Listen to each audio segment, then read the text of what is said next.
So I'm here to bake a cake today. This is to celebrate Imbolc, which as I've got older, I've started looking a bit more into pagan religion and traditions.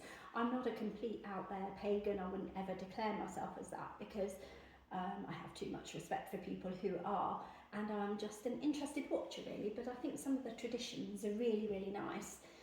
This one is Imbolc and it's to celebrate the equidistant time, I believe, tell me if I'm wrong, I believe between 21st of December and 21st of March. And there are signs now of it beginning to get lighter out there, maybe not so much less chilly, but there we go. There's obviously snowdrops and celandines, and I'm going to pop around and I'm going to show you my inspiration. Now, I got the idea of baking the cake from this, The Real Witch's Kitchen, which contains all sorts of recipes, and it's by Kate West. And then here, I bought this last year. This is an adorable little set from Etsy, The Witch in the Wendy House. And it's got the 3 little candles, it's got St. Bridget's cross and the little pendant, which is the sign of the goddess there. And here are my little flowers from the garden that I went out to collect this morning. So we'll come back round and we'll start doing the baking. Now I've put everything out ready, which is a thing from Blue Peter, I guess. Everything looks so organised, and when people cook on TV it's also organised, and it's really not normally organised when I bake, which I don't do very often because it's not something, to be honest, that I actually much enjoy. We have cut back on buying biscuits, pre-packaged biscuits and all that sort of thing to avoid a bit of the processed foods that you get, and the children aren't entirely happy about it, so they'll be quite pleased that they have a cake to eat tonight that they don't have to make themselves. So I've got everything here. It is a basic sponge cake that we just start with, which is quite lucky for me. So we'll start with the 200 grams of butter, which is now stuck to the bowl. And then we've got 200 grams of caster sugar. I would like to say I have washed my hands. And I believe I'm supposed to mix all this up, which I have actually put a mixer over there because I'll probably need it already. Although I know my nan used to do a lot of baking, and it was always by hand. She was a fabulous cook. She was actually a really good gardener too. She had a beautiful garden full of flowers, and I'd quite like to be able to take after her there really. She was very much a country lady. My brother and I used to find it quite amusing that she'd wear pretty summer dresses and then be out in her wellies, and now I find myself doing the same, and actually I think she was a bit of ahead of her time there really. She actually looked quite cool. My other grandmother was always very, very elegant. I'd like to be a bit of that too, but you know, they were quite different people, and I'm not actually sure they liked each other that much, but they managed to rub along. Right, so we've done the creaming of the butter and the eggs, the butter and the sugar. I believe it's the eggs next, so we've got 4 eggs.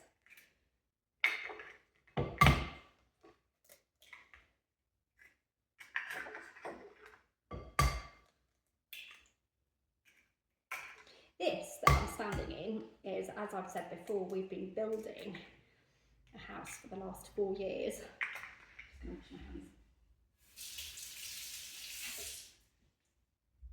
And this is the kitchen, which is mostly finished. It just needs a few more sort of shelves and nicks and nacks and maybe pictures up. We've not really quite got to the point of sort of doing the finer touches in a house, which is a bit of a shame really, but we're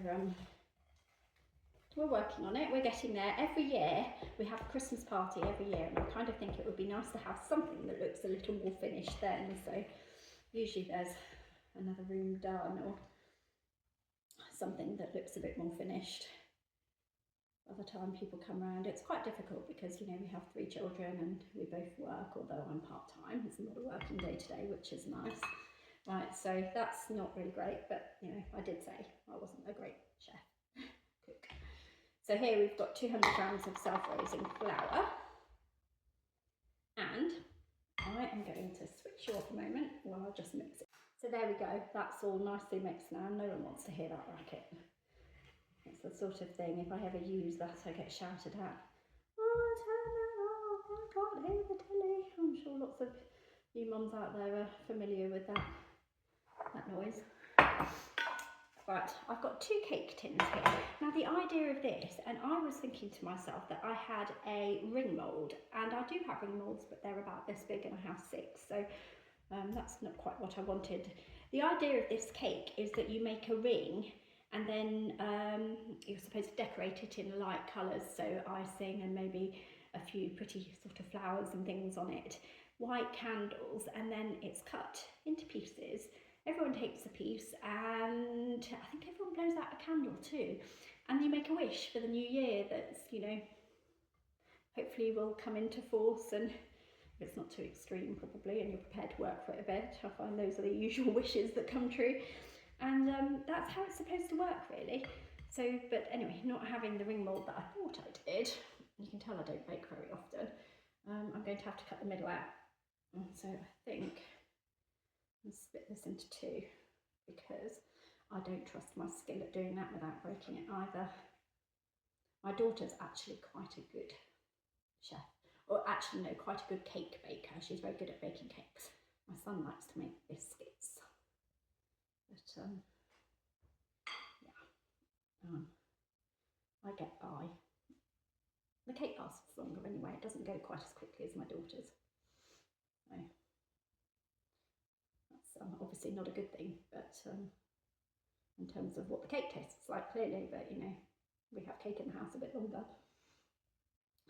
There we go. This one I think will be quite small, but so yeah, I really love this idea, this sort of bringing everyone together to make a wish. We'll do that tomorrow at tea time, and I suspect they'll raise their eyebrows at me telling them what it's all about, but they'll like the cake anyway. Right, now these need to go in the oven and cook, but I'm not going to show you my oven because for the last 3 weeks I've been saying this really needs a clean, and I haven't done it yet, so it's secretly staying over there. So I'm going to... Unfortunately, the icing section didn't record, but here's the end result. We all enjoyed a piece and we all made a wish. It was quite good fun.